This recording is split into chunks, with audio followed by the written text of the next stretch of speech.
Good evening. Right now, Metro Police are desperately searching for the person or people responsible for killing a man and a woman. I got a male down in the middle street. Breaking news now, a triple shooting leaves 2 dead. Never expect for somebody to tell you your loved one was murdered. This Labor Day will mark 42 years that have haunted the St. Cloud family. 30 years. 30 years this family has waited for answers. A couple months go by, 3, 4, 5, 6, and you really start to struggle with the idea that the case might not get solved and that somebody might get away with murder. It's very unfortunate that we have any cold cases at all, and certainly unfortunate that we have as many as we do. And that's why Ryan's work and the work of Project Cold Case is so important.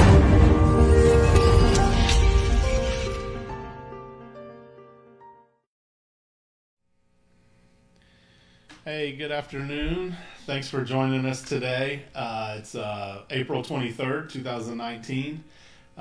We're going to talk a little bit today about social media, so you're going to get your first glimpse of Clint Richardson, our marketing coordinator and manager. He handles almost exclusively all of our social media content, our website. Does a lot of work with our spotlights, with creating the graphics you see on this Facebook Live series that we do. He does all the production, usually sitting over in the corner with the laptop in front of him so that he can show videos and pictures and help out. Sometimes you hear me ask him questions, and he kind of follows along to see if there's any comments or questions as we go. But this is really Clint's specialty. And so, in fact, Clint, thanks for being on this side of the camera this week. This is weird. I don't like it. Yeah. He was a little worried about this, and I had to kind of coax him over to this side of the camera. That's my safe spot right there. Yeah, you're no longer anonymous. But give us a little bit of your background with school and kind of some of the areas of study that you did, aside from just being a young guy that has grown up with technology and computers and social media.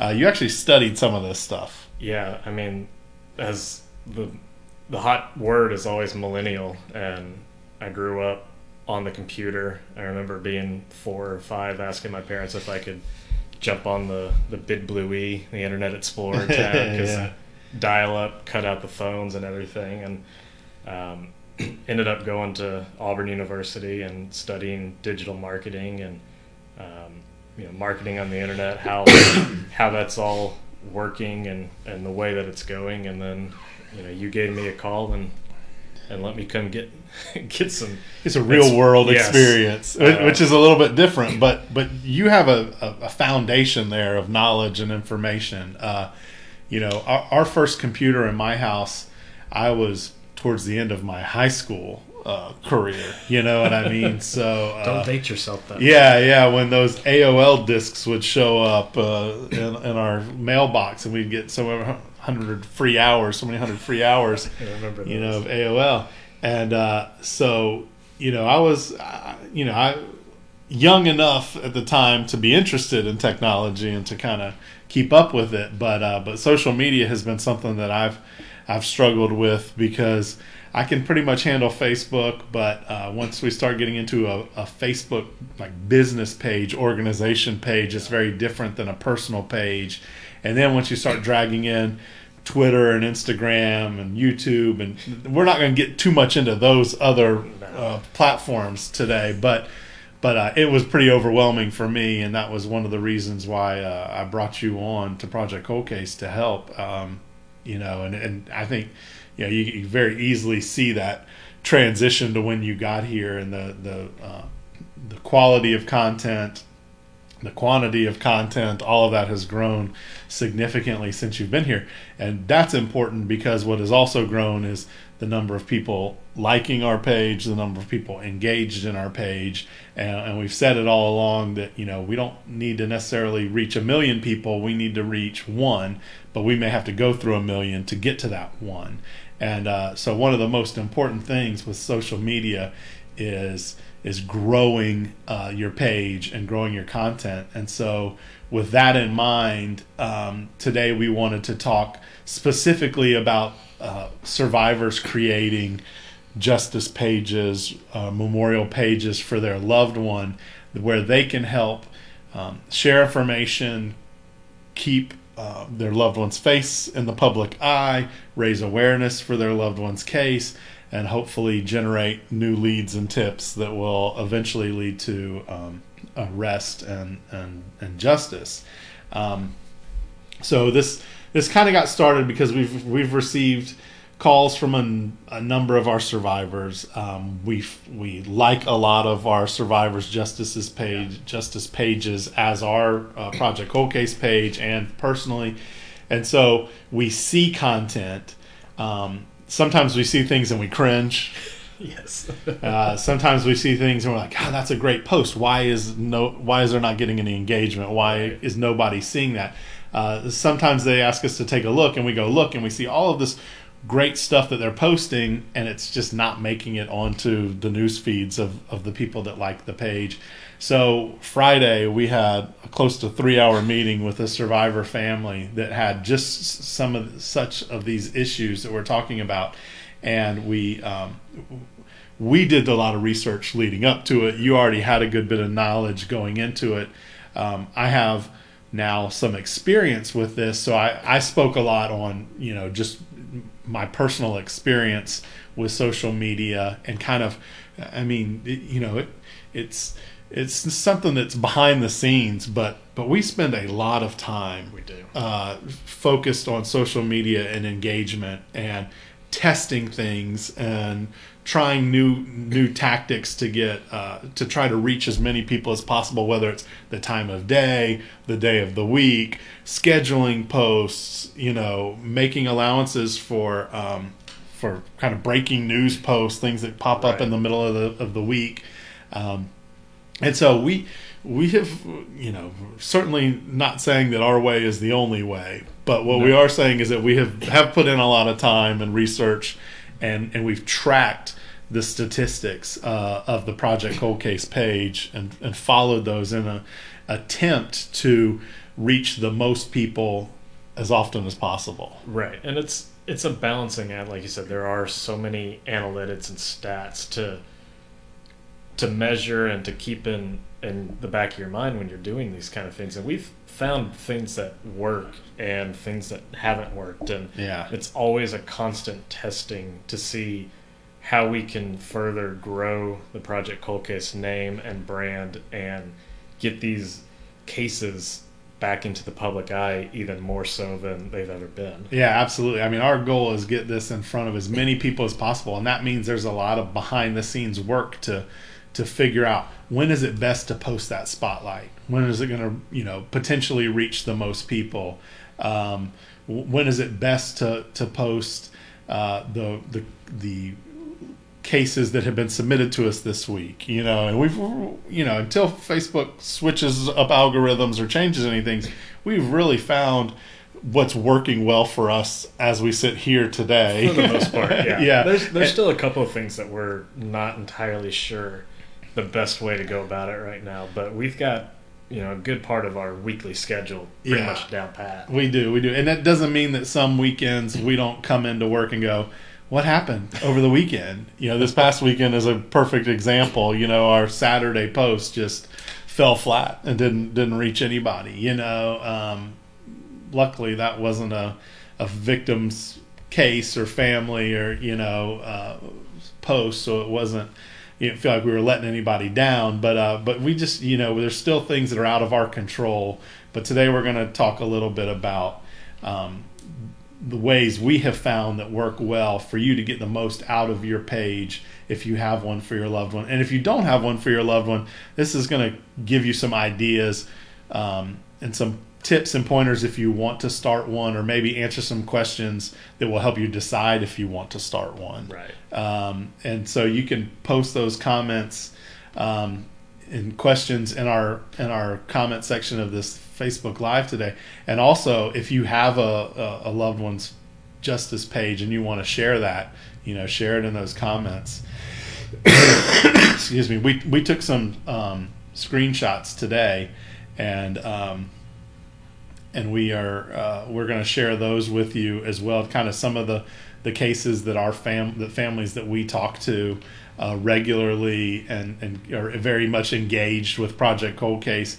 We're going to share some of their justice pages in a little slideshow, and I think, if you're interested, please go. You can see to the left hand side of these images the name of that page, and you're obviously welcome to go try to find them and like them and help that individual share their loved one's story, and that kind of is a good part to start as these as we look at these pictures. We can talk about kind of the difference between a personal Facebook page and a community page or a cause page and a group page, and those kinds of differences. So one of the things we have run into is sometimes people will create a Facebook page that is a personal page for their loved one,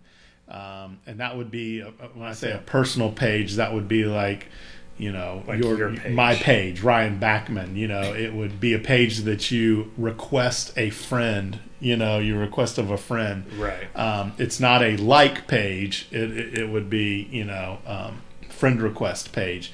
So and some of our families have pages where their loved one had a Facebook page and has since been killed, and they maybe have taken over that page. So there are some inherent issues with using those kinds of pages as your justice page or memorial page. The main one being is that Facebook doesn't allow it. Right. Facebook's rules that you accept when you create an account, which nobody ever reads the terms and services. Sure. Right. So, but when you accept those rules, you know that you're not allowed to build a second page and act or impersonate another person. They don't care if the person's dead or not. If you were acting as your father, that's against their rules. That's against their rules. and it's not because my father's dead that they're picking on him or me. This is more of a broad and general rule. Right. You are you on Facebook. Right. You are not somebody else. I mean, there's 7 billion people in this world, and there's 2 billion or so people on Facebook.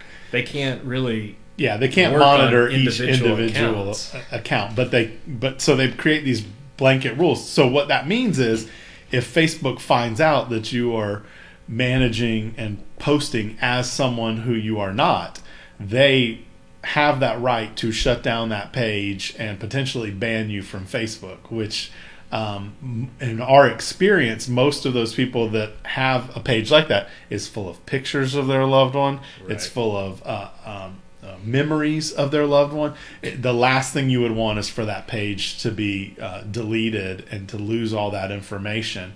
And the best way to guarantee that is to not do a secondary page with someone else, with someone else's profile. We have a number of those pages that are personal pages, and we've had this conversation with families. We're not telling you to deactivate it, but we're telling you to fly as far under radar as possible with it. And if Facebook catches on, the last thing you want to do is then throw it back in Facebook's face and say, well, you can't tell me to do that because this person's dead and I need this page, because then that's an admission of those violation of rules. Right. Don't ever tell Facebook that you are impersonating another in the page. Rules. And Facebook's done some good things with personal Facebook accounts of people who have passed away. They've now allowed people to memorialize it, and I don't know exactly all the details on that. I don't think you can actually post from that account, right? But it's still there, and not Facebook's going to delete it. Post to it, you know what I mean? Right. So you can say it's your birthday and I miss you and love you, or it's your anniversary and I'm sad. You can post quotes and poems and things like that to the page. I don't think you can post from it, and there's reasons for that. And we've had people point out to us that they freaked out when someone they knew was dead popped up in their news feed with a, having a wonderful day, or hope you have a wonderful day today, you know, as their post, you know, it can catch other family members and friends off guard and kind of cause them, you know, some pause for a second. Yeah, and it's to be frank, it's kind of weird to see a dead person posting using on social Facebook. media, and it obviously people know that it's not the dead person posting, but sometimes it takes that split second, and it may cause, you know, some grief. It may cause some sorrow, which is obviously usually not the intention of those posts. Right. So, you know, with that in mind, you know, most people create either a community page or a cause page when it comes to these justice pages and memorial pages. And you know, we were gonna try to kind of go through and show people how to do that, but we've had some technical issues with doing that. If there's enough people interested in that would come down to our office, maybe after work one day, let us know that in the comments, and we will certainly schedule a time where that would benefit the most survivors. We could do that as a live also, like so that people weren't here. You know, we could use our big TV in the conference room, and I don't know how well that would translate, but we could at least do that if there's a need for it. You know, our goal is to help families as much as we can. But when you create a page, you actually go to that Create tab, click it. It's going to ask you the type of page you are creating.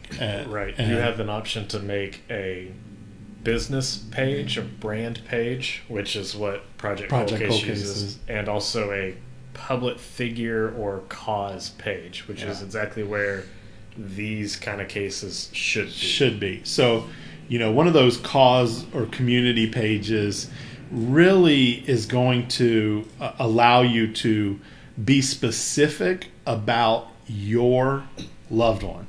So this would be a page that is justice for Ruth Haught, who we saw, you know, a minute ago on the slideshow. Justice for Jack Robinson. Justice for Michael Sanchez.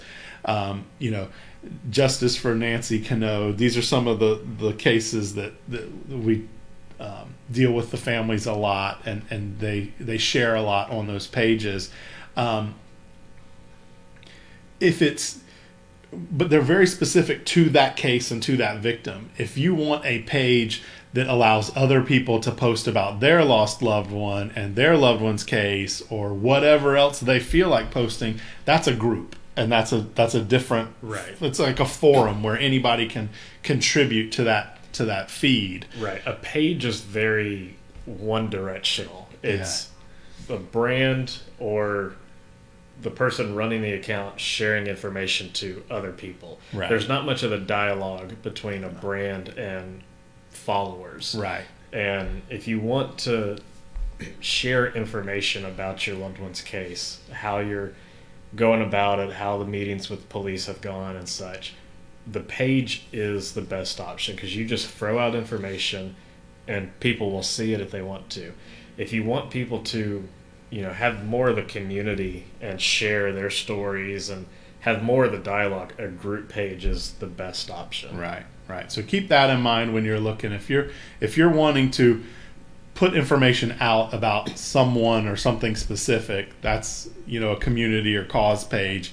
If you're wanting to bring in information from all other types of cases or all other types of you know, interests, hobbies, anything like that. This is, you know, we're talking specifically about you know, justice pages here, but if you know, if you wanted everybody to talk about quilting and share their stories, that would be a group. You Do know, you quilt? I have never quilted. I think we have a quilt, but I don't quilt.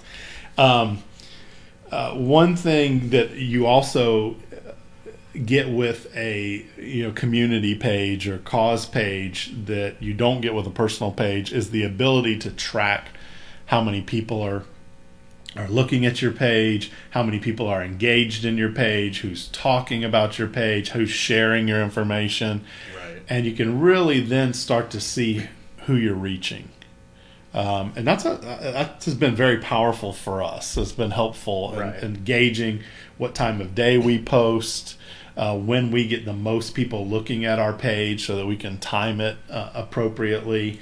And then kind of, where people have gotten into trouble is with, too much posting or too much sharing. Sometimes we've had some families get in trouble with Facebook because, again, Facebook's computers are seeing a large number of posts come out of one specific page or one specific IP address, and to the computer that appears to be spamming. Sometimes the computer can't differentiate between someone that's home a lot and posts a lot and a computer that's just shooting things out. Right, and especially in Facebook's current situation with issues with Russian bots and election issues and whatever, all privacy stuff. Like Facebook is in a really tough situation right now, and they're really having to crack down on spam and unauthorized posts and pages. And like you said, if a real person is just outputting so much content, it doesn't matter what the content is. It's just the number and quantity of it. They don't care what it's about. Right. They're gonna have to discipline the only way they can, and that's to get you off of their site for however long that they deem. Right. They are not literally looking at your post and then deciding, you know what, Clint, I don't like that you said something about your dead, friend. Right. So we're going to ban that. Right. They're literally looking and saying, Clint, we don't like that you have posted 100 times in the last 4 hours because that seems to be abundant, and let's be honest, it is. It's you're not going to reach the people you're trying to reach if you are constantly posting one post on top of the other on top of the other. Right. That is a format more based for Twitter if it's written content, and if it's pictures, it's better in Instagram. Right. And all of these social media platforms have developed algorithm-based timelines. So, you go back to how Facebook was 5 years ago. You actually saw things in the order that they were posted. Right. Instagram really frustrated a lot of people because they changed it from a chronological timeline to algorithm. And that algorithm is set up so that Facebook decides what they want you to see, what they think you want to see. Yeah, I want to see when I log in. Exactly. So anytime you like something or you hide a post, that also kind of teaches the algorithm what it is you and people in general want to see. So if you're posting 100 times about, it doesn't matter. If you're posting 100 times and one person hides it and nobody likes it, that tells the Facebook algorithm nobody wants to see this. Right. So we're not going to show it to anybody. And when your entire purpose and goal on Facebook is to share the information, raise awareness about your loved one and other people's cold cases, now you've just kind of shot yourself in the foot because it's literally not getting out to anybody.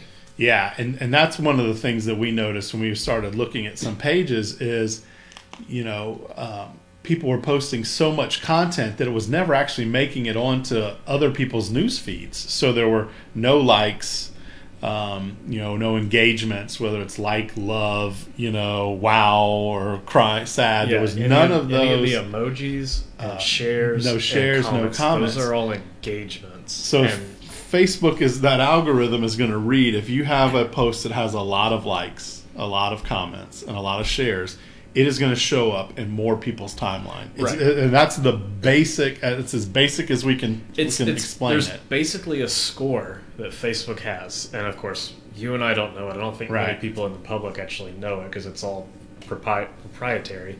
But basically, to keep it simple, if you get likes, if you get comments, if you get shares, those are points for your post. And of course, the more you get, the more people are going to see it. I mean, how many times do you sign into Facebook and see, I don't know, a Coca-Cola ad or a post from their page? It's because they've got so many people, hundreds of thousands of likes and the engagement. And that's why when we share something, specifically spotlights, we always ask, please share, please like, please comment, something, because the more people that do that, the more that post is going to show up somewhere else in someone else's timeline. And then, that goes back to our saying that, we don't need to reach 1 million people. We need to reach one, but we may have to go through 1 million people. So we need that engagement in order to bump our score, so to speak, on that post, right, so that it's more widely visible. And those policies and that kind of approach should be what you're doing as well with your page. I mean, with your loved one's justice page, the key is going to be, the first thing you want to do after you've built that page is you want to grow that page. Right. If you only have 10 people that like it, it doesn't matter how much content you put out there, it's not going to be seen by very many people. My kind of personal thoughts with Facebook and their algorithm is that however many people like your post or like your page, you can pretty much assume that 10% of them will see your post in their right, newsfeed, not given any extra boost of engagement. Right. And Facebook is a business, and now that people pay a lot of money to put ads and advertise on their platform, Yeah, I mean, it's they're a going business to decision. dial it back so that Right, let fewer people see it, so that you will pay to boost that post. Specifically in these cases, where it's an organization or a business, and so if you only have 100 people that like your page, and you're not kind of following Facebook's procedures and what their desires, then you can imagine that there's only going to be about 10 people that see your post,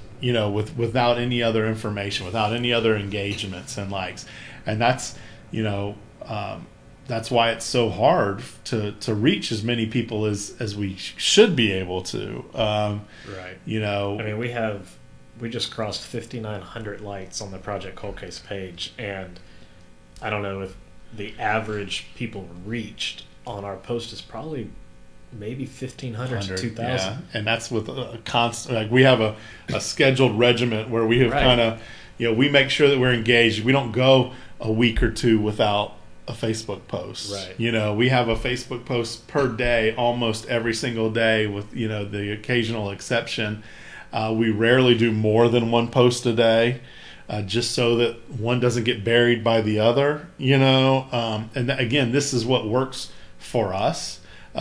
We've tried to post multiple posts a day. We've tried to post early in the morning, and we've just found that. Of our almost 6,000 likes, we're lucky, so we're probably at like the 20% mark, I think, because of all of our engagement and posts. We get about 20% of the people that like our page see our posts. Now, we had a post Friday that reached 15,000, 12,000, so really well. So, and that's because families get involved, families get engaged. Our best posts are when, or our farthest reaching posts, I should say, are when a family takes an interest, appreciates that we've posted something, whether it's a spotlight or whether it's a submission picture, and then they share it. And their friends share it, and their family shares it, and then that's really what gets the momentum going. It's impossible, for a Project Cold Case to be the only one that shares something, and for it to reach all the people that it could. Right.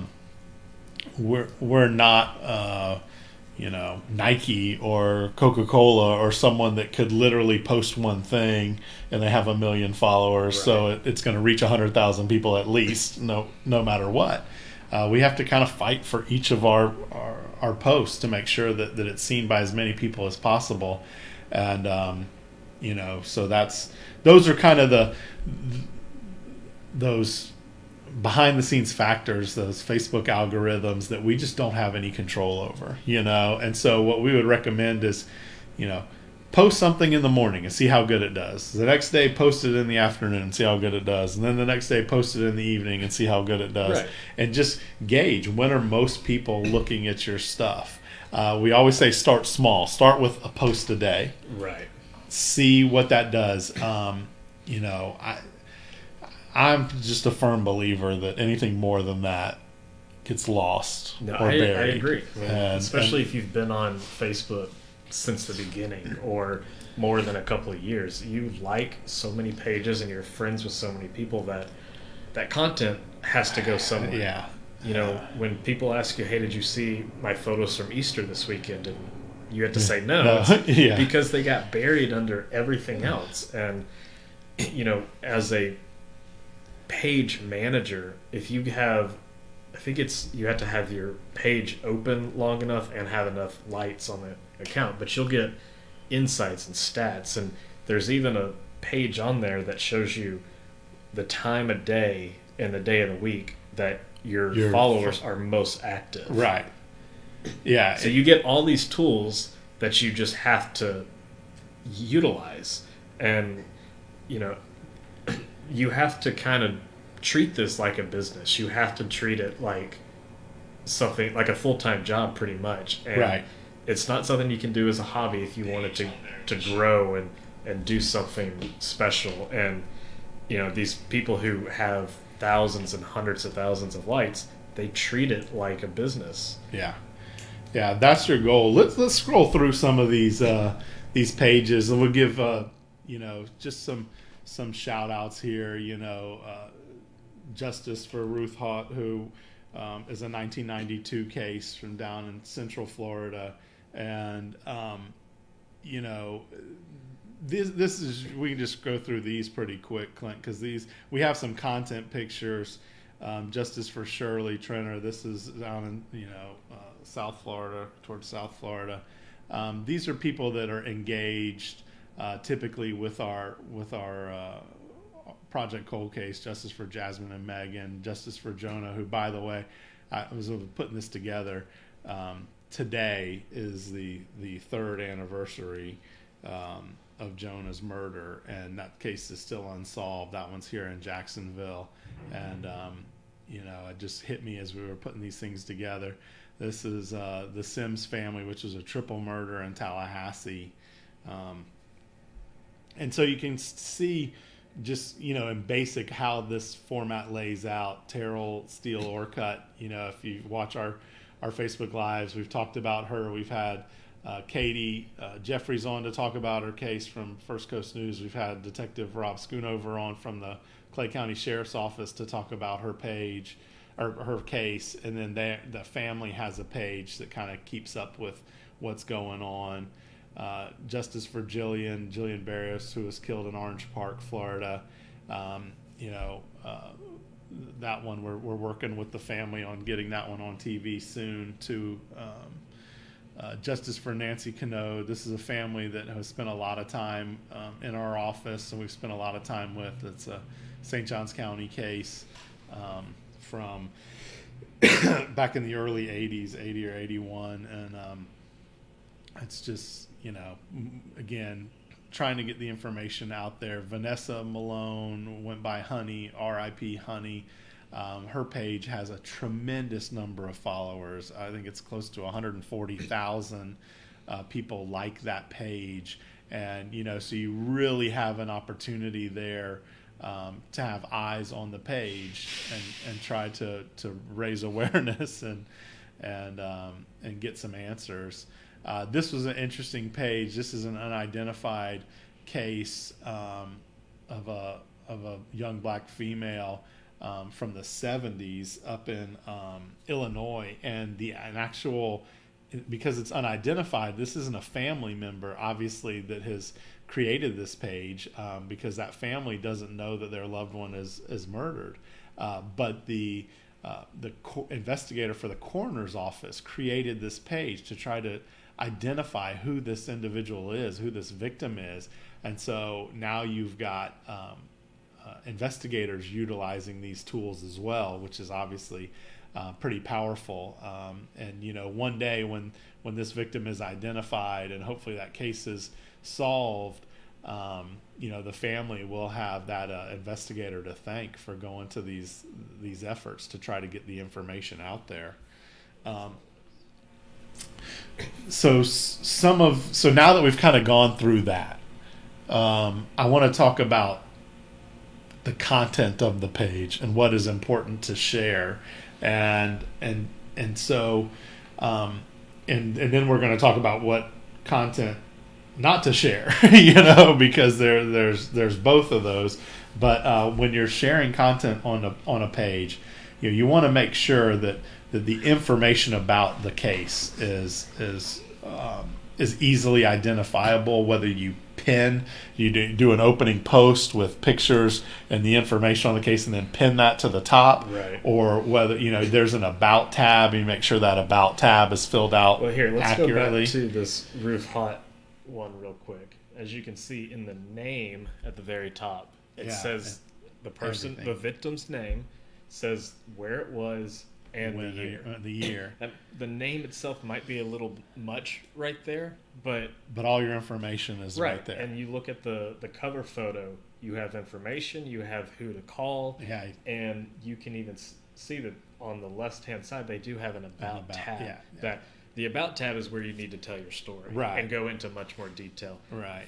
You never want to confuse somebody when they come to your page. You want them to know exactly who you are and what you're doing. And almost immediately. And I think that first post appears to be a pinned post, which is going to have the reward posts and information.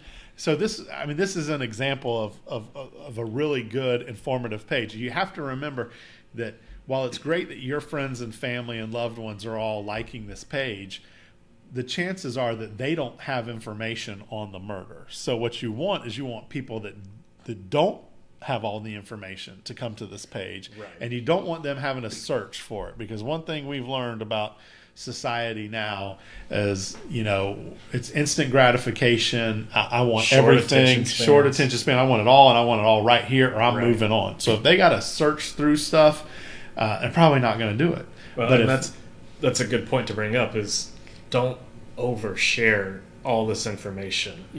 Give them a little bit of stuff to look for. Share the name, share the date, and the location. Those are your three main things that they need to know right up front. Yeah, they're going to know really quick whether they have any information on a 1992 case in Osceola County, Florida.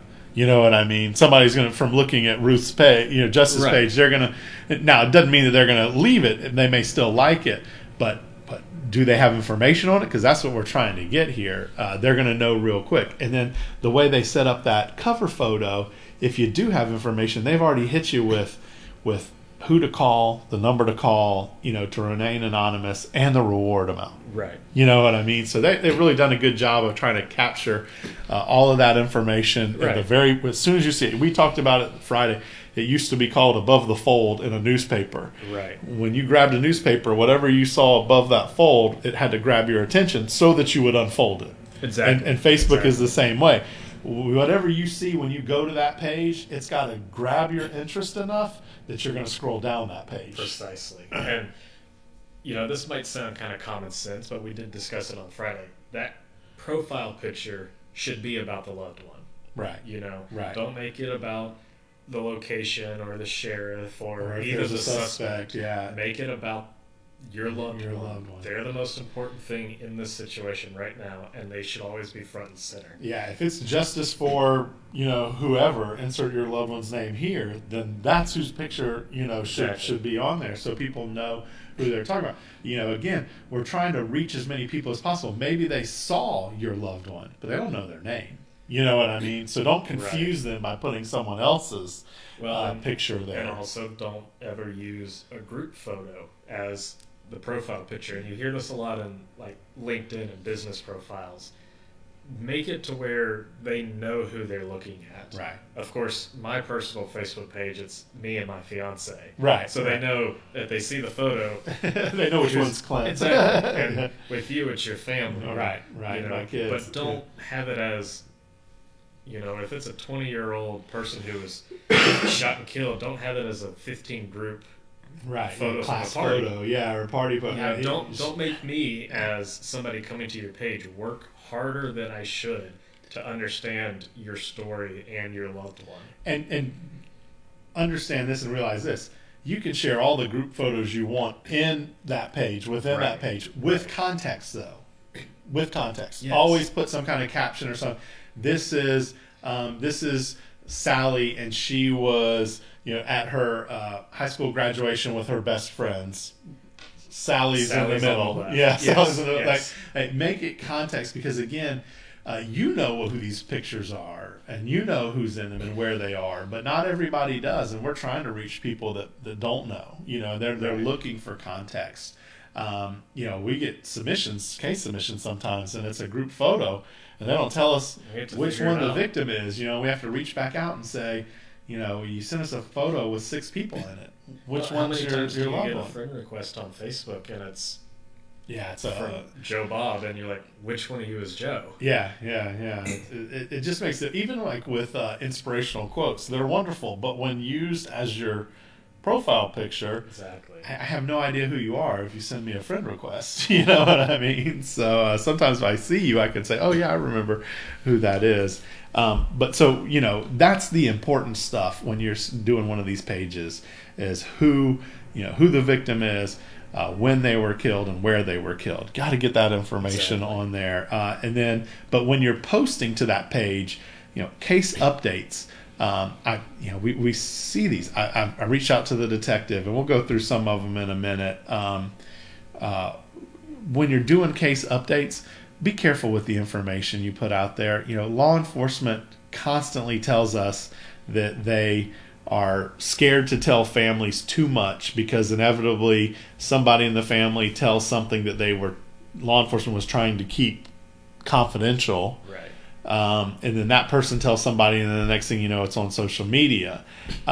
So if law enforcement trusts you with confidential information, keep that trust, and don't ruin that trust. It's not, the police aren't trying to withhold information. Their main concern is the case. So they're not necessarily trying to withhold information from you. They're trying to withhold it from the public, because that may be the difference in knowing whether somebody that comes forward with information actually is telling the truth, or may have just read something. And also, the police should be very forthcoming in that information. If they do tell you something that they don't want shared, they need to make sure you know that. But I'm going to tell you something. You're going to have to build a relationship with them before they're going to give you that first piece of confidential information. And don't expect it. And don't expect it, but build that rapport with them, and you build that rapport, they want you to have that information. They just need to know that they can trust you with that information. And so, that's why it's important to try. Sometimes I understand it's hard, but try to maintain a respectful relationship with investigators.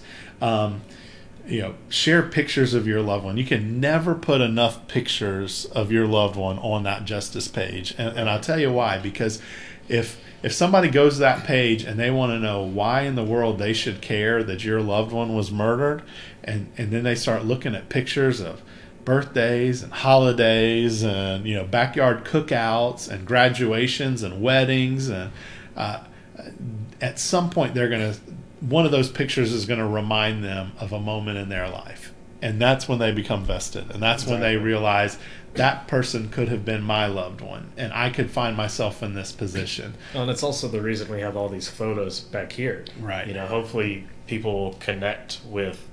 Yeah, they look like you, or they look like they remind me of my cousin, my neighbor, my grandparents. Exactly. You know what I mean? You want to create some kind of connection with them, and so share as many pictures as you can. Share videos of them. You know what I mean? We don't want these victims to be a number. We don't want these victims to be just another. Another victim. We want people to understand their value in the community and life, what the community lost when these people were taken. And the best way to do that is to share that loved one's life. All of our victims have become defined by that last moment of their life, Right. their murder victims. So the focus tends to be on those last few minutes of their life. And they had, in many cases, years and years of life prior to that, that the public doesn't get to know about, because Right. that's not the news story. So share their life, share their stories, and make them a real person to people that didn't know them. Right. That's And the goal. if you always just post about the murder and the incident and don't hit on, the rest of the life, Right. That there's not much to go off Right. of. Right. It's almost your duty to make sure that everybody knows who they were. It is. You're their voice, and you'll see that in a lot of these justice pages that people will say, I am my loved one's voice. And you have to be, share any news stories that have been done. When we do a cold case spotlight, those spotlights are up on our website. You don't need our permission to reshare that. No. If not it's at all. if it's their birthday, their anniversary, if it's Wednesday, if you're just feeling the need to share it, go back to our website, go back to projectcoldcase.org, click on the Cold Case Spotlights tab. You can search for the spotlight by your victim, the victim's name, by your loved one's name. If we've done one, it will pop up. You just copy that link off the top of the page and paste it into the Facebook status, and it will share that spotlight again. And that goes for our spotlights. That goes for any news media, whether it's the newspaper or a news station. We do all the stuff with Lorena at Action News and Katie at First Coast News. Go to their website, find those links of your loved one's story, and share them as often as you want. You don't not all in well, one not day. all in one day, yeah. But you don't need a special reason to share those stories. Relevancy helps if it is their Sure. birthday and if it is the anniversary. If you did an interview 3 years ago, those are always great. Put a little context with it always. Right, right. This was a story that was done 4 years ago. This is a story that was done last year. Right, right. Because you will get people that are like, "Oh, I didn't know this was on TV last night." Well, it wasn't. It was, it was an old story. Again, don't confuse people. Right. Always share enough context that people know what's going on. But you do not need, Project Cold Case permission to go and share those spotlights. You can share those forever. That information is up there for you to be able to do that. And as I mentioned earlier, the most response we get and the farthest reach we get is when families take some initiative and they share it. And sometimes randomly, we follow the stats on our website. And so we can see how many people visited a certain page at a certain time. And we know, we'll see a spike in a spotlight case that we haven't shared, in 2 a long years. time. And all of a sudden, there will be a group of people, a large number of people that will go to that page and start looking at it. And we're going, how did this pop up out of nowhere? Somebody in that family or friend shared that spotlight again. Exactly. And that just brings more awareness. So share those news stories. Share the whether it's the Crime Stoppers or Crime Line, Tip Line, share that information so if somebody does have information, they know who they can give it to, whether it's the law enforcement agency investigating it or if they were, people want to remain anonymous and potentially get a reward, it's Crime Stoppers. Share that information. As the family, you don't really want to be holding that information. It's not, I see people do this. Call us, email me if you have information, but that just clouds the investigation and muddies the waters. Look, getting the information if that's the only way to get the information to law enforcement, do it, but it becomes hearsay. The second somebody tells you information and then you call the police and give it to them, it's hearsay. Always take screenshots. Yeah, if you get it, Always take take screenshots. But remember that we know you want to do good, but we don't ask for tips. We sometimes get them, but all we can do is pass those on to law enforcement. We can't guarantee anonymity. We don't have money for rewards. So we just become a middleman that kind of muddies the waters. Crime Stoppers has created a method to accepting anonymous tips, and they do a wonderful job at it, and they give rewards. So we don't need to get into the middle of that. There's already somebody that handles that. And so call your local Crime Stoppers, ask them how much the reward is. It used to be $1,000 in Florida, and then a few years ago they were able to raise the reward to up to $3,000. And my understanding is, it says up to $3,000 for information. What that means, my understanding of that is, if you call and say, my 14-year-old neighbor broke into the car across the street last night, I saw him, this is his name, and this is where he lives, you're not going to get $3,000. But you're going to get a reward. It may be a $50 reward, or maybe a $100 reward, whatever it is, the Crime Stoppers board will meet.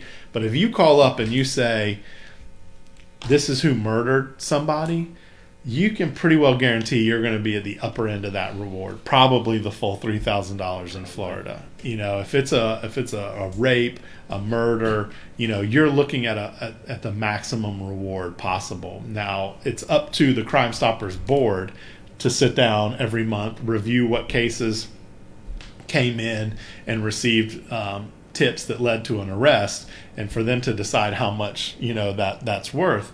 But understand that typically a murder is going to be worth the maximum reward available by Crime Stoppers, and individuals can themselves enhance that reward and increase that reward, but you need to go through Crime Stoppers to do it. You know what I mean? Because if you start getting rewards from multiple different places, that turns into a whole nother thing. And we'll do a Facebook on that, because I'm going to have Wiley Hodges from Crime Stoppers come in one day and sit down and explain all this to us. That'll be interesting. It really is interesting, and it shines a whole new light on the process and why it's not good for you to keep $10,000 in your own account, $3,000 in Crime Stoppers account, and $2,500 in another organization's reward account, and then to go share everybody and tell them that you got $15,500 in rewards. Because what happens is people call it in, and if they don't go through Crime Stoppers, they're not eligible for that reward. Some rewards may be arrest and conviction. Some are just arrest. It's a whole thing, and we will get into it and explain that soon. But just know that if you do have reward information, post that on these pages. I don't mind when people. I think it's nice when people post an inspirational quote or a poem or a grief share kind of description about how they're feeling. That's what these pages are for. Share how you're feeling. Share the information that you have. Share your loved one and their story. And yeah, let's start going through some of these quotes, because birthdays and anniversaries are also a good time to use these pages. So this is Brian Wrigley. He's killed in St. Augustine, Florida by a hit-and-run driver when he's riding his bike. They have a great description of the truck that hit him. They have a description of the guy driving the truck.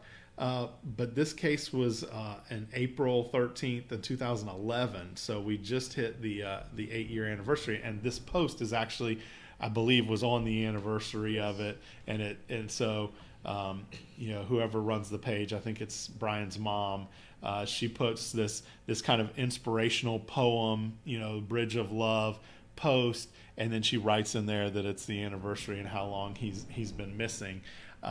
And that's kind of the perfect stuff to share on these types of pages. Well, and we see a lot of these kind of inspirational quotes, scriptures, and very colorful backgrounds and stuff. And I think they're great. I think you just as always, in moderation. Right. Don't overshare it. Don't make this the only thing you post. Sprinkle this in among stories and photos, and just use stuff that speaks to you, that you think might help somebody else. one of the most frustrating things when you try to get one of these pages off the ground is when you're not getting any traction. And we've had to have some tough discussions with people about if you're posting too much information and too often, that people tend to just become immune to it. And it's not that they don't care, but it's just like they feel like they've already read that before, and so they're scrolling through and they're not stopping to actually read it. So Clint's right. Vary those posts so that they're not always the same. And this is again why you don't want it to be too often. When we're talking about we post one a day, that we're a nonprofit organization. We have an obligation. We have committed to sharing as much information as we can. We've just settled on one a day being kind of the most reach for us. If you're running one of these justice pages, don't think that I'm telling you have to post one thing a day. Right. It's hard to find content to post one thing a day. Right. The valuable content. The rule of thumb is, no more than 3 or 4 times a day. Typically keep about 6 to 8 hours between those posts. We've got 6,000 likes, we've got 500 cases. There's a lot of content for us to share. Right. If we were running, let's just say if you had one for just your father, it can be hard to find content each day. And when you start to force it, that's when people stop paying attention. Exactly. So, to kind of extend the life of a page and the content, probably keep it to once a day, and maybe max. I think maybe 4 times a week. Right. It doesn't have to be 7 days a week and all that kind of stuff. And it can be hard to keep up with that kind of stuff, and it can be emotionally draining. So this page needs to be an outlet to get rid of grief, not to cause grief. So if you're posting so much that's making you anxious and it makes you having a hard time with it, dial it back. Right. Don't think that you have to post each day. Right. Exactly.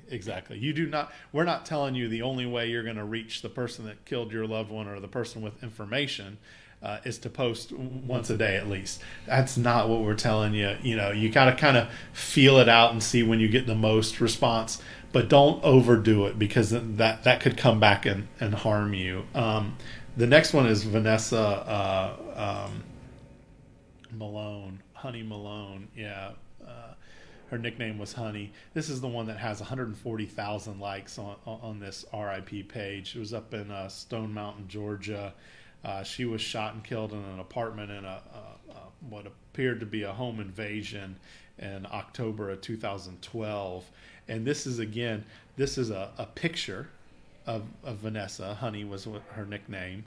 And then it's a significant date for the family. She was killed on the 23rd of October. So they tend to, like, every month on the 23rd, they do a post that's like, another 23rd has come and gone. This one was, I think, 6 years and 6 months, according to the post. And so, and that's today, I guess, was when that one was posted. Today's the 23rd. So, again, pick your spots. What's important to you, and then give it some context and some content. This is a picture, which always grabs people's attention. Right. Facebook loves pictures. You're going to get a bonus point for posting a picture or a video with it. It gives the information again. It grabs your attention a lot more. And just think about it. If you're scrolling on Facebook in Walmart on your phone, you're not going to stop and look at every single thing. There are going to be things that you had to scroll back up because it caught your attention. That's really what you want to be able to do with these. Exactly. Jack Robinson is actually, if we can, he's on the other page. I should have told you that. Jack Robinson, this is a pinned post. So this is the first post that you're going to see. And Jack was killed. He was stabbed in August 1996 in Columbia, South Carolina. And this again is a great post to start something out. It gives the information on what happened and where it happened. It's got a picture of Jack, and it's actually got a a police sketch of the suspect who they believe stabbed Jack. Now that's a 1996 case that has still hasn't been solved, but to me, a post like this, similar to this, that is pinned to the top, gives people that don't know the story of Jack Robinson a very quick paragraph. And it doesn't even have to be that long, a description. Again, we were dealing with people with very short attention spans, and I can't read it on our screen; it's so small. But well, this has it's got the description of. It's got the phone number, I think, to call if you have information. To be critical on the style itself, maybe use the enter button, use line breaks, and kind of make it a little bit easier to read. But this does such a good job of making it easy. If you go to this page and that's the first thing you see, the whole story. Right. You can put it all in the about page and just leave it there and let people go find it. But this is one less thing that I have to go look for. Right. It's right there for me to find. Again, a suggestion is there's always kind of extra information. So if you do the basics in that pinned post, and then the about tab has a lot more detail. Right. You know what I mean? That's one way to do it. You can kind of play it to a teaser. Don't withhold information. Don't make it blatant clickbait of come back next week and we're going to share more information. Right. Just you don't have to share everything all at the same time. Exactly. You want people to click around a little bit and stay on your page. So it's okay that not everything is in every single post. You want them to kind of venture around. But that's a good pinned post at the top. Here's Jillian Barrios, and I screenshotted this one because she was shot in October 2014 in Orange Park. But you see a video, and this, they even apologize in the post for the quality. They shot it on their phone while it was on their TV. But it was the first one I came across that actually had the news video in some format. There are better ways to share it. Go to that news outlet's site and click that link and copy and paste that link in. in. If you have contact with us, we can get you those videos too. Yeah, we can help with that. So that's good though. You want to show these videos. You want as much information out there, and you want to show that the media did take an interest and do a story. And then the actual post below that video was the family was having a gathering. Kind of on an anniversary or something, so they post on there, and that's a place where you can keep engaged public if you're having vigils or you're having cookouts or something like that. It's a good way to share that information. Let's go to Jonah Golden. This is the victim who was killed 3 years ago today at a house party here in Jacksonville, Florida. And this video is the Crime Stoppers press conference where they announced an enhanced reward. So that again is the type of content you want to be sharing. We've got pictures, we've got posts, we've got videos. They're talking about the case. That's the lead investigator that was on the case at the time. Again, if you watch the video, Jonah's mom and brother come on to the shot, and they talk a little bit about Jonah and the loss and what that's done to them. And then they raised some money on their own, personally came forward with money to enhance the reward. And again, as we sit here today, 3 years later, that case has not been solved. So it's important. These are moments when it would be good to reshare that video occasionally. Right. This is a really good opportunity. And when you see something like JSO or First Coast News, when you've got the police department and local news, it really gives validity to the case and the page. And not that just the family members don't, but this is another level. Well, again, remember, you're trying to target people that don't necessarily know about this. Right. So if they can see that it was a news segment or a press conference, look, we're looking for anything that will engage as many people as possible. So Whatever we have to do to get somebody to click on that and watch it, that's what we want to do. And if that means a news story or a press conference, then so be it. Let's just try to get them engaged and looking and sharing that information. Nancy Canode. Here is, Nancy Canode, we mentioned earlier, she was stabbed and strangled in her own home in March 1981 in Ponte Vedra Beach, Florida. This post is basically sharing the grief feelings that the family has when they think about their mom. Again, if you're trying to keep these pages relevant, you need to post to them with some regularity, but posting every day could be very cumbersome, to do. So, again, remember, Project Cold Case, we're not posting about one case, the same case every single day. We're posting about lots of information and lots of content. That's why we post every single day.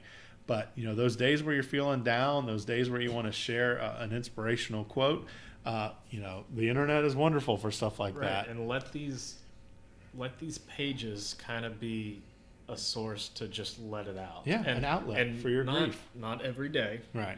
Don't overwhelm the non-victim people with these kind of things, but show that the person running the account is human. Right. That it's, this is such an old case. It still affects them, and that's every single day they're still affected. Yeah.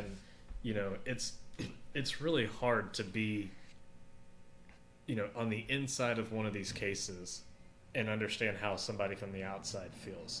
I had no connection to any of these kind of things until I came working here. Right. And it's such a different perspective. Absolutely. And it's kind of hard to separate yourself from either side and try to view it as somebody else. That's right. And and this this kind of colorful backdrop on this poem catches somebody's attention. It does. So, and again, they may not read the whole thing, but if they start to read it, they're going to know exactly what it's about really quick if they follow this page. Next, we have Michael Sanchez. Michael was stabbed in 2013 in Albuquerque, New Mexico, and in the middle of the day at a gas pump. He had an ongoing kind of issue with a neighbor and the neighbor's dogs, and the police had been involved a number of times, and Michael pulled up to get gas at the gas station, and the suspect saw him there, pulled up and stabbed him. All caught on surveillance, all caught on video.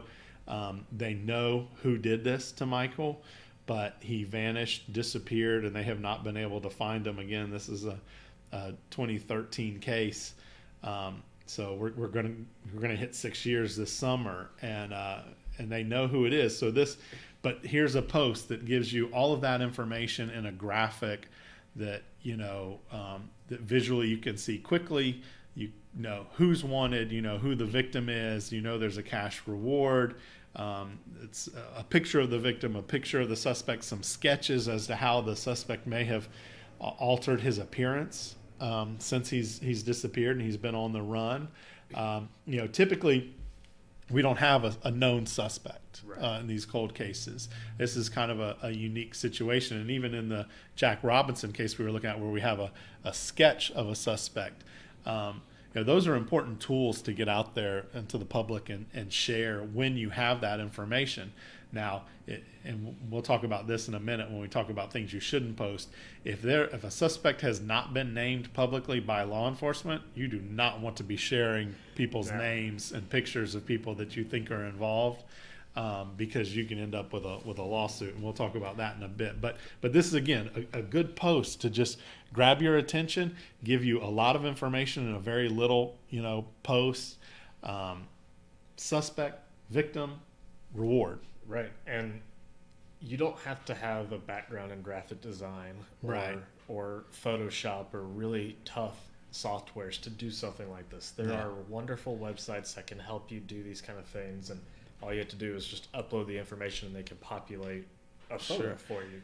And as we've seen with some of the other pages, you can put that information in the post, the written information in the post, and just share the photos, and it's still going to get, generate interest with their Well, and there's Facebook. a reason that infographics get so much traction. They're interesting to look at. They throw a lot of information at you, and photos do very well. Sometimes the text doesn't even get transferred over when you share a post. Right. So, don't overwhelm people in just a photo. Make sure the text is legible. We've had issues with that before, and make sure it's all pertinent information and important stuff that people know. Absolutely. Next we have Ruth Haught again, and this one I just thought they did a great job of posting an image of the above the fold newspaper, the front page of the paper, and I thought that grabs your attention. It does, and that makes you want to click the link and read the story and the information there. Ruth was stabbed in February 1992 in St. Cloud, Florida, and this again gives you the news story and tip information and who to call if you have information.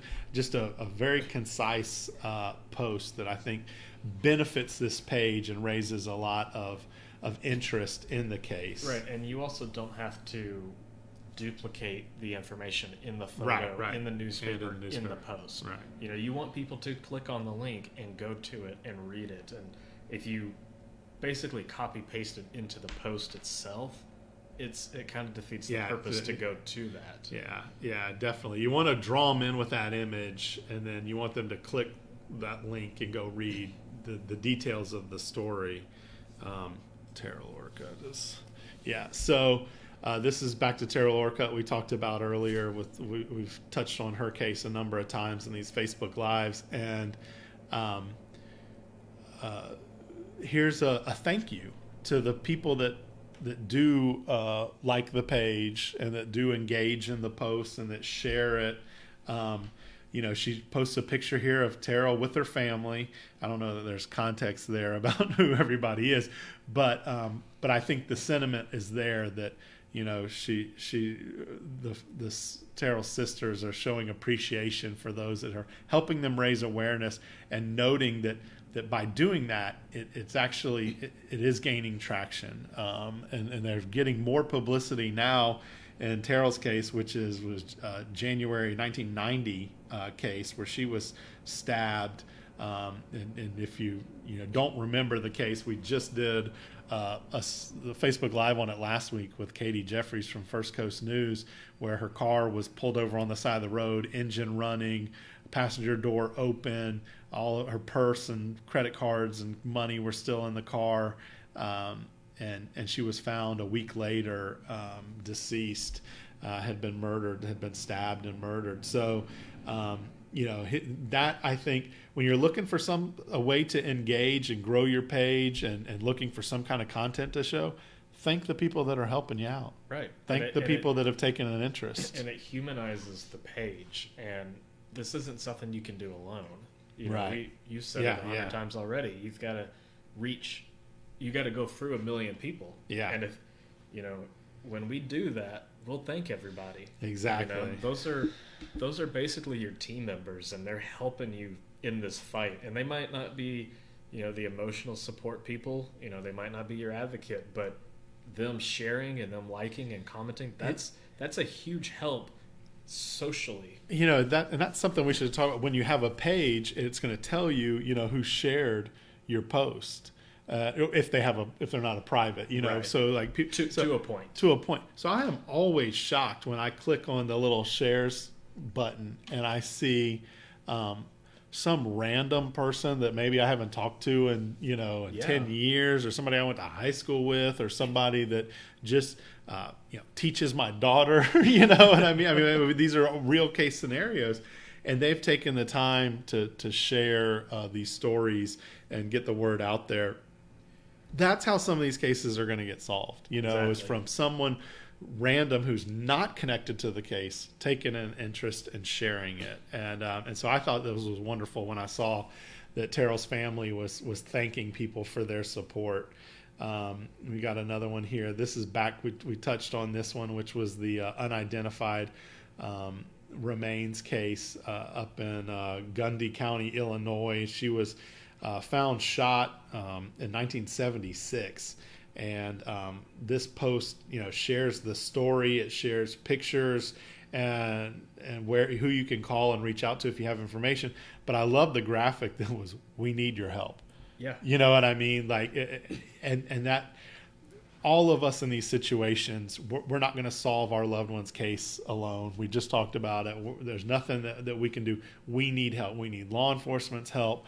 We need the public's help. We need the people that are engaged in these pages to help. And there it is. It just asks for it flat out. We need your help. This poor victim, they don't know who she is. Her family's never been notified that she was murdered in 1976.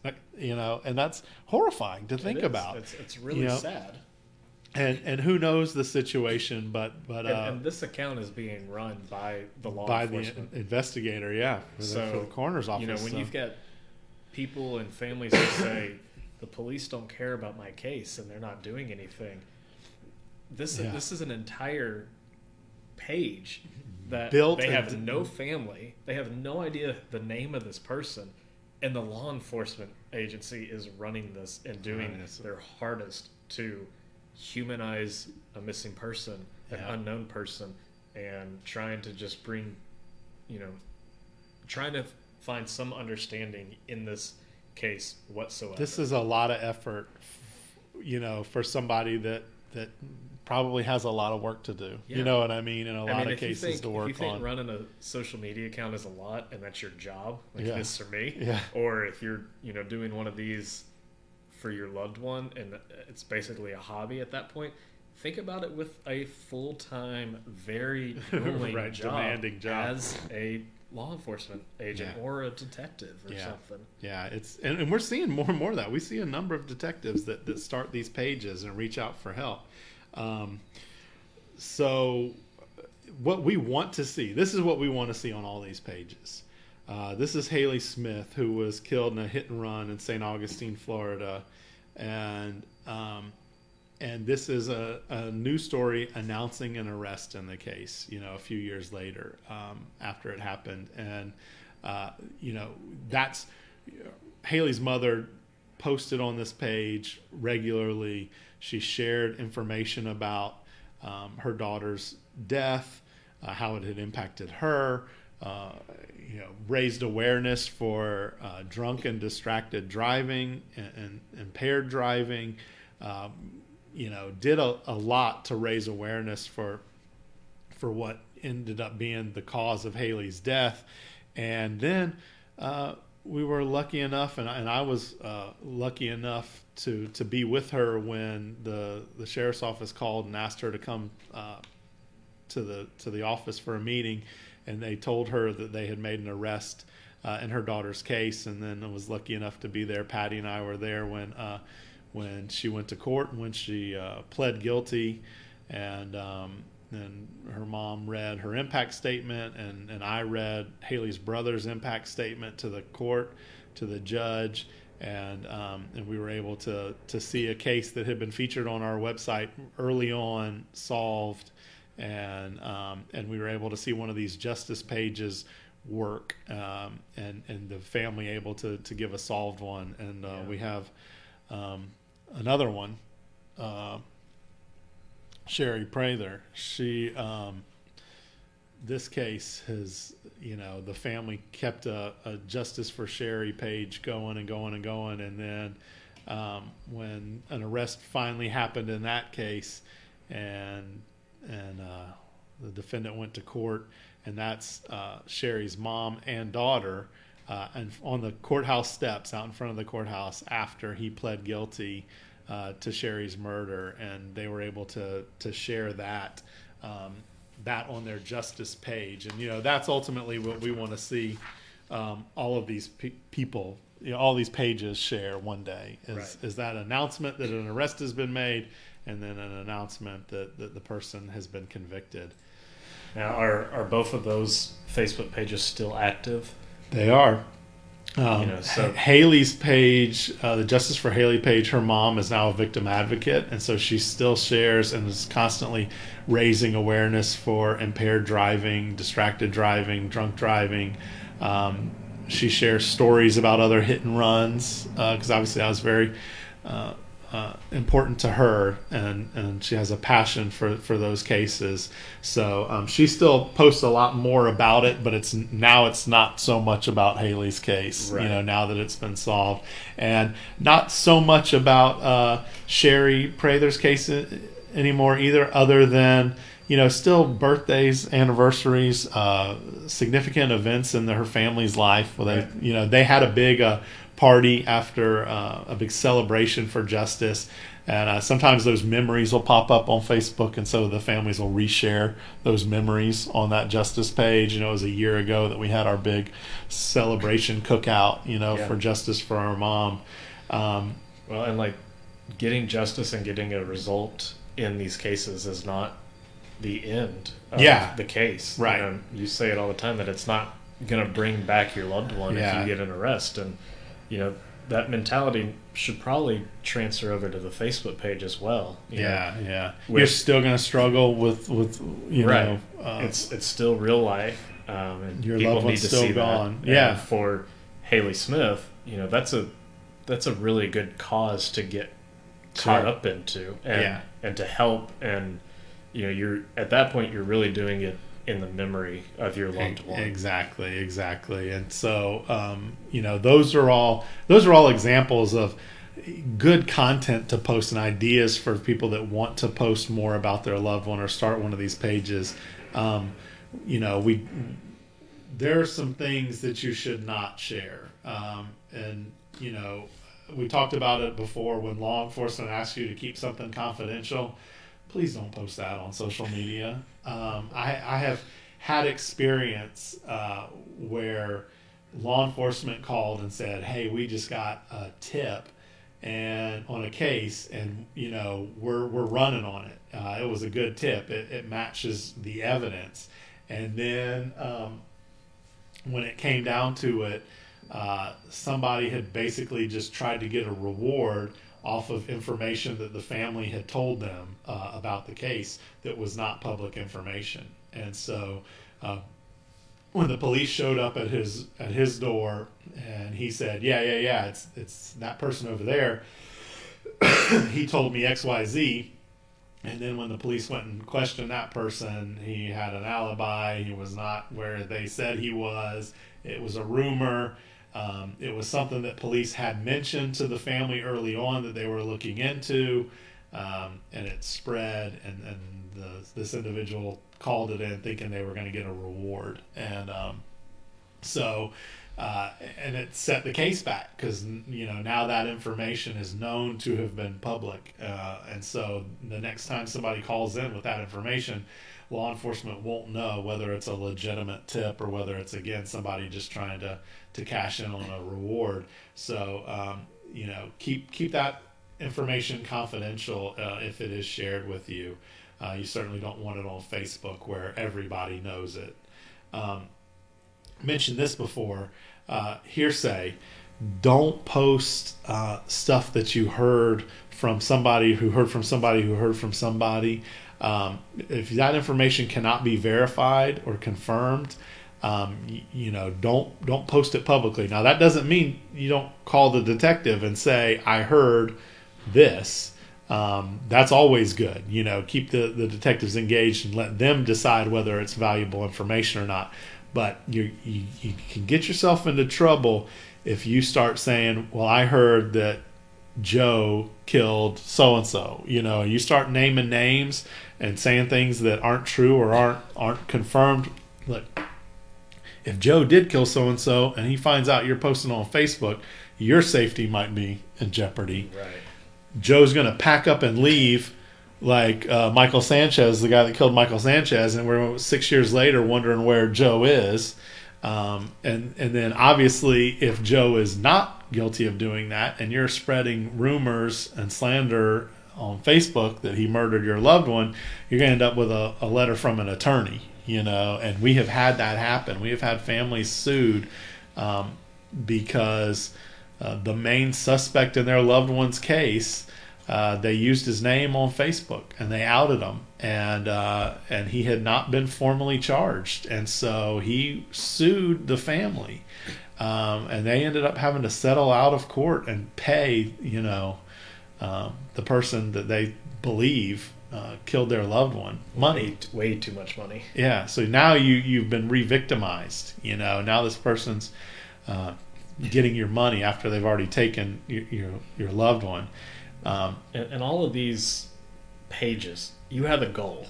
It's to share cold cases, and especially your loved one's cold case. You don't want to do anything to harm any of these cases. And, you've got a reputation with the police, with social media and your followers, and if you start to ruin that, it's really going to hurt what you're able to do. If you keep calling the police with I heard, you need to start providing some concrete evidence as well. Right. Yeah, I mean, you have to have some legitimate stuff, because they can't go to trial on I heard, and hearsay. And I know that there's a lot of families out there that are very frustrated with where their loved one's case is in the investigative process, the fact that it's been years, sometimes decades, and no arrest has been made. You have every right to be frustrated. You have every right to be angry. But there is an appropriate place and time to express those feelings. And publicly on social media, it's just going to come back to bite you later on. We tell families this: you can be upset and frustrated with law enforcement, and you can have that conversation with law enforcement. And we'll sit there with you and have that conversation with law enforcement. But if your goal is to attack law enforcement and paint with a broad brush and villainize law enforcement as a whole, you're going to have a real hard time getting calls back from them. You're going to have a real hard time with them, keeping you up to date on the case. And quite honestly, you're not going to endear yourselves to them prioritizing that case. So, our rule of thumb is, if you've got an issue with a detective on the case, then there's an appropriate way to handle those issues and a proper way to handle them. And it's typically, at least at the beginning, a very private way. You bring that issue to the detective's attention, and if they continue to disrespect you or not reply to you or not respond to your calls, that detective has a supervisor, and that's where you start. And that supervisor has a supervisor. I mean, law enforcement is very militaristic in a chain of command. A detective answers to a sergeant answers to a lieutenant answers to, somebody all the way up to a sheriff or a chief, depending on if it's a sheriff's office or a police department. And then there are still methods beyond those if you still can't get the answers that you're seeking. And now remember, though, they're not required to give you all of the information, and sometimes they have information that you may not want to hear. You have to be prepared for all of that and take it all in.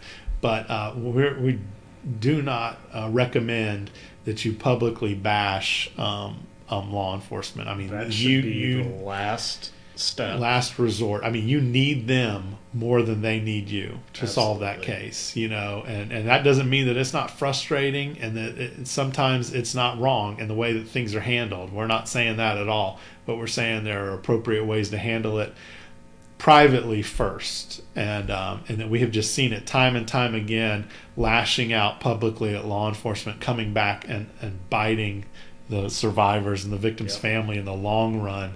And then we've also seen it where when law enforcement solves the case, and it's a very different perspective, and usually the family is very, very appreciative of the hard work and everything that they've done, and that can put you in an odd position if you've been out there publicly bashing them the entire time. So right. Anything you post online, just because you delete it doesn't mean it's gone. Right. There are ways to get back to it. Yeah. Yeah. So just be Especially if somebody takes screenshots.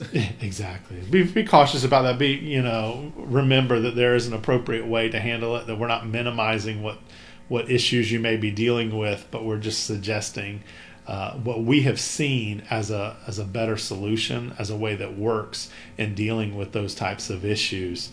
Kind of the last thing I want to touch on is we've talked a lot about a specific page with a specific victim and a specific crime, because that's what we have learned, is that the most important cold case is your cold case, and that's how survivors feel. That's what they need is to know that someone else cares about their case. But remember, when somebody is posting about their loved one, if you chime in those comments and you redirect to your case, that can sometimes rub people the wrong way. There is, again, a time and a place, and we encourage you to start your own justice page and to share your loved one's information. But remember, if somebody is at a vulnerable moment and they're talking about their loved one and the 8 years it's been, or 20 years it's been since they were killed, and your comment is, "Oh, look at my loved one. What about my loved one?" That can come off as insensitive, right, disrespectful, and I don't think that's typically the intent. But I think it's important to put out there that there's a time and a place, and I'm going to tell you, one of those times and places is right now. If you're watching this video and you have one of those pages, you are welcome to post it in this comment section. Right.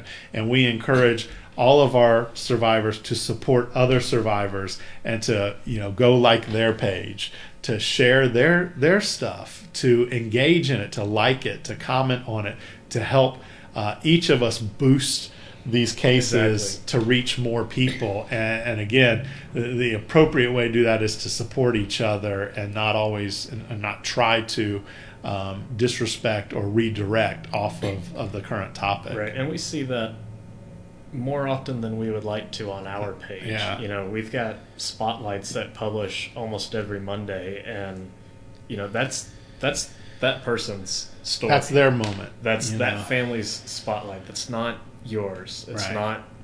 Not, please don't, try to direct it to somebody else. We all hate to see these cases. We would love it if each of these photos had a sticker on them and we didn't have any more spotlights to write. Right. But, that's just how it is. And when you post constantly about your loved one on things that aren't relevant, it can start to rub people the wrong way.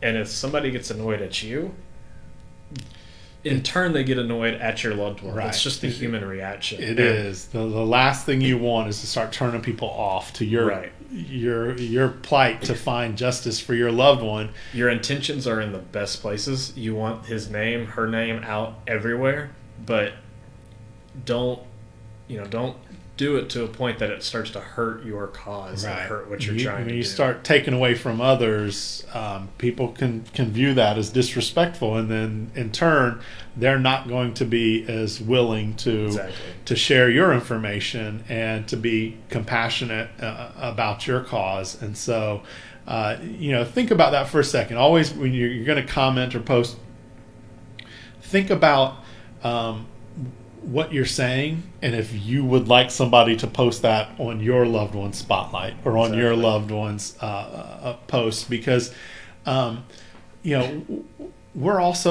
not armchair detectives. So when somebody posts a comment and says something along the lines of, "Oh, well, it was probably the neighbor," or "Oh, it was probably the boyfriend," or "Oh, it was probably the," that's not helpful. We get that a lot. We get that a lot, and it's not helpful. I mean, especially if you do not have information, firsthand knowledge of that case, you're just going on an assumption. The family doesn't need to hear your opinion on the fact that it was the mailman because you saw some show on Investigation Discovery. Yeah. It's these are real cases, these are real victims, And if we're posting a spotlight on a case, it's because that victim's family has contact with us, that we have a relationship with that family, and we are trying to help them and share and raise that awareness on their loved one's case. And you know, it's heartbreaking for us to receive that call from the family that is so excited that their case is being shared, and then for them to say, why would somebody post that on there? Why would somebody say something so, you know, insensitive? You don't run around Walmart yelling, you know, justice for my loved one. Yeah. You know, you don't meet somebody and say, oh, hey, by the way, my loved one was killed. You know, that has to come up in conversation naturally, and it has to do the same thing on social media. We see that, though, a lot of times. We'll see family members say, I'm so sorry for your loss. I lost my so-and-so, excuse me, you know, 10 years ago. And that's a appropriate way to do it, you know what I mean? And it shows you can create a bond if you've both lost somebody. But you got to take that first step in acknowledging, you know, the post, and then share, you know, why you're connected, why you're there. Social media gets a really bad rap, and rightfully so at times, but there is still an etiquette and a best practices on how to approach just about every situation. In person really transfers over to online very well. It does. We had a post recently where somebody, it must have been the first time they realized that their friend from years earlier had been killed, and basically it was an older case. It had been years since they had spoken, but she made a threat, you know, she was going to drive across the country and take care of whoever did this, and that's not appropriate or helpful. You know what I mean? That's not the kind of thing that we want on our website and our pages too. Again, you want to post that on your page, you know, that's your prerogative. But we also have a reputation as Project Cold Case that we try to keep clean. Yeah. And we're not endorsing vigilante justice. We're not, you know. And we have the right and the ability to hide and delete comments. And ban people from our page. We use that very lightly. Yeah, I mean, that is not something, I mean, we believe in everybody's right. We know that these are emotional times and emotional situations, and we, you know, we recognize that, and we understand that we all speak out sometimes in ways and say things that we wouldn't normally say or do, and you know, we try to sympathize with that, and you know, we don't ban people, you know, we save that for people that are threatening our survivors, for people that are, you know, doing things, you know, making fun of victims, stuff like that, you know, is kind of a cause for being banned. Slipping up and cussing, you know, might get your comment hid. Threatening might get your comment hid, you know, or deleted. But you know, but this is, you know, our organization was founded on some of these, you know, key fundamental beliefs that we have to work with law enforcement, and that they're going to be the keys to solving these cases, that we are not detectives, so we're not going to comment on what we think happened or who we think did it, you know, publicly, and we're certainly not going to threaten people, you know, either. So I hope this has been informative. Clint and I, you know, have put a lot of thought into social media and getting the most out of it for kind of our unique need. You know, there's not many other people that deal with this kind of thing. Right. So those are our opinions. Those are what has worked best for us. We're open to suggestions. We're open to questions and comments. We're even open to helping you out some if we can. So keep that in mind. Share these videos if you think somebody would get something out of it. Thank you to those families that do post and create these pages for victims and hoping of, you know, in hopes of getting justice for them. We hope that this helps you zero in on that engagement and grow your pages and share them more so that more people see them and hopefully engage in them and comment and ultimately lead to new leads and tips. Clint, you got anything else to add to this? We went almost 2 hours. This is a long one. Thanks for sticking with us, whoever did. I think next week we are going to have Lorena in the studio to talk about a specific case, and with Action News Jax, Lorena Inclan. So be sure to tune in next week, and we will see you then. Thanks a lot.